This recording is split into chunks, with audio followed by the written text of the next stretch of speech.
खुलुमबाय गोजोन फुंबिलिनि गासैबो बड'लेण्ड बुब्लिनि अनसायगिरिफोरखौ बरायग्रोबाय। दिनै 25 नभेम्बर समबारनि फानजामुथिखौ फरायथिनो लादों आं उदांस्रि मुसाहारिया। फानजामुथिनि गिबियाव दं मेष राशि।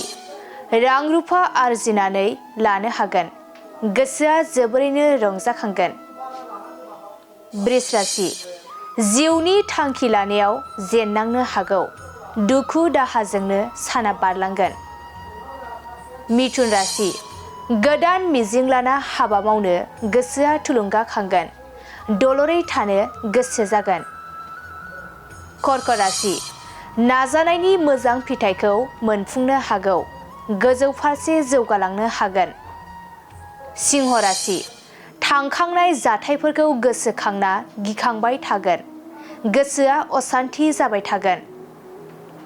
कन्या राशि। थाबथाना थानाय जेंना जेंसिखौ सुस्रांलांनो हागोन, गोदान साननायजों आगान सुरलांनो हागोन। तुला राशि। सोरजोंबा अपमान खालामजानो हागौ, गोसोखौ जोबोरैनो दुखु मोनगोन। वृश्चिक राशि। साननाय हनायफोरा गासैबो जाफुंनो हागौ, रंजा खुसिजोंनो साना बारलांगोन। धनु राशि। गोदान रादाय खानो हागोन, नखराव बयनिबो रंजानाय फैगोन। मकर राशि। बिसि फिसायनि गेजेराव नांलायलायनो हागौ, संसार जानायाव गोजोन गैयै जागोन। कुम्भ राशि। सानै हयै हाबा मावनाया मोजां, हरखाब खैफोदाव गोग्लैनो हागौ। मीन राशि। नोंथांनि गथ'आ गाज्रि लामाजों आगान सुरगोन, गथ'खौ लानानै जिंगासिनांगोन।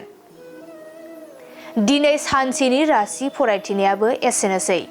आसा खालामो नोंथांनि दिनैनि साना मोजाङै मोजां थांगोन, बेखौ बड'लेण्ड बुब्लि नखरनिफ्राय मिजिंथिबाय। गोजोन्थों।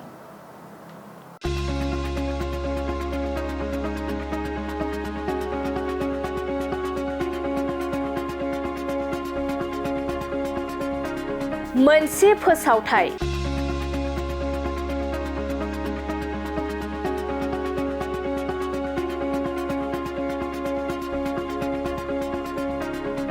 थामथि मैहुर इन्टारनेशनेल थियेटार फेस्टिभेल 2024-25 खुंफुंजागासिनो दं।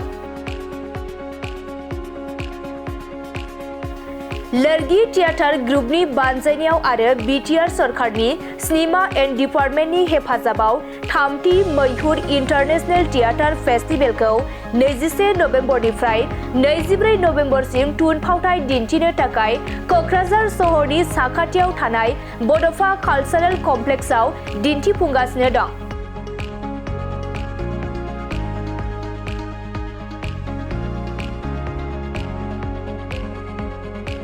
बे होखानाय अक्ट'आव थामथि मैहुर इन्टारनेशनेल थियेटार फेस्टिभेल 2024-25 नि थुनफावथाय दिन्थिफुंनायखौ ओनसोलनि रायजो राजाफोरखौ नायफैनो थाखाय खावलायहरदों लोरगि थियेटार ग्रुपआ।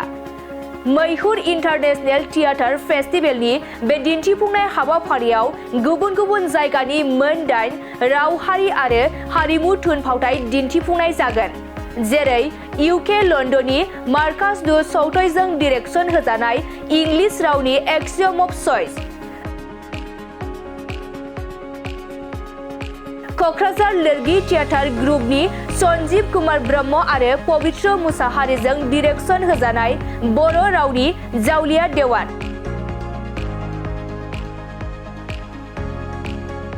अदालगुरिनि जयन्त राभा आरो राकेश कुमारजों डिरेक्सन होजानाय एसामिस रावनि गियान बेयानर बिलय,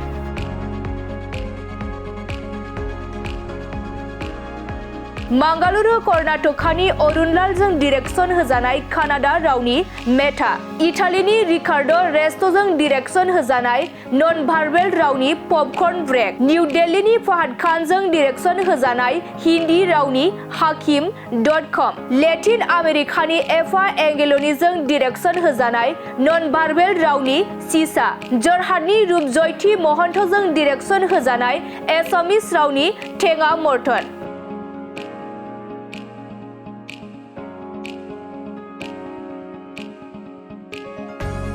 ओनसोलनि रायजो राजाफोरा क'क्राझार बड'फा कालचारेल कमप्लेक्सआव फैनानै दिन्थिबाय थानाय थामथि मैहुर इन्टारनेशनेल थियेटार फेस्टिभेलनि गुबुन गुबुन जायगानि मोन8था राव हारि आरो हारिमु थुनफावथायखौ बेसेन होनाङालासे नायनो हागोन।